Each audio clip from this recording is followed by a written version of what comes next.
Turned जान मोहम्मद जे आसपास वारा इलाइक़नि खे एतिरो बरसात न बोड़ियो आहे जेतिरो गैर फितरी सिम नालनि बोड़ियो आहे। बास माण्हुनि जी ज़मीन मां पाणी छंड करे रोज़ बरोज़ सिम जो पाणी वधी रहियो आहे। पोछड़ जे ज़मींदारनि जो चवणु आहे त असां बार बार सिम जे कप ते बीठल मशीननि जी मालिक वटि वञूं था ऐं इंजीनियर ऐं STO जो मोकल वठण जो चई ख़ाली मोटाए छॾे थो, जीअं त उहे बीठल मशीनूं सिम जे खाटी लाइ आहिनि। असांजी अपील आहे त असांजे सिम नाले ते 197 देह 198 देह 206 RD 40 जा बंद मज़बूत कया वञनि। असांजे ॻोठ मीर ज़फ़रुल्ला टालपुर, ॻोठ बख़्श अली लगारी, ॻोठ मीर नवी टालपुर खे घारे खां बचाए वञे, न त असां नसीर केनाल में सिम में छंडण बंदि कंदासीं। त STO ऐं engineer MPA Mir Tariq Talpur, MNA Mir Munawwar Talpur असांखे फौरी मशीनूं ॾेई घारे खां सवे घर बचाया वञनि। शुक्रगुज़ार आहियूं जेके असां सां गॾु हिते पहुता आहिनि, वीचारा असांजी रहनुमाई असांजी जेको सो निशानदही ते हिते असांजी रिपोर्ट ठाहिण आया आहिनि।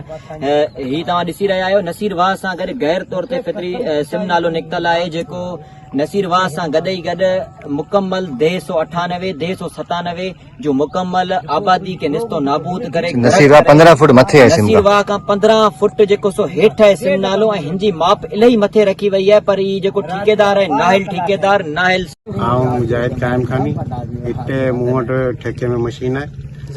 हिते ज़मीननि ते अचां थो, मुंहिंजी ज़मीनूं ॿुॾी पई आहिनि।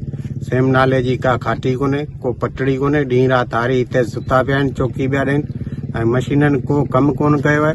ही तव्हां ॾिसो था की पटड़ी हितां तव्हां ॾिसी सघो था, कटा असां आया आहिनि ॾींहुं राति करे, हिन खां मथे पाणी बीठो आहे। न को SDO अचे थो, न को इंजीनियर अचे थो। हिते को इरीगेशन जो अमलो ॾिसण जे लाइ तयारु कोन्हे, को ॿुधण जे लाइ तयारु कोन्हे। असीं इहो अपील था करियूं की इरीगेशन अमले खे, नासिर जट खे, SDA खे, इंजीनियर खे मोकिलियो वञे त उहे मिशनूं ॾियनि असांखे इहो महिरबानी करे हितां ई बंदि बधाए ॾियनि।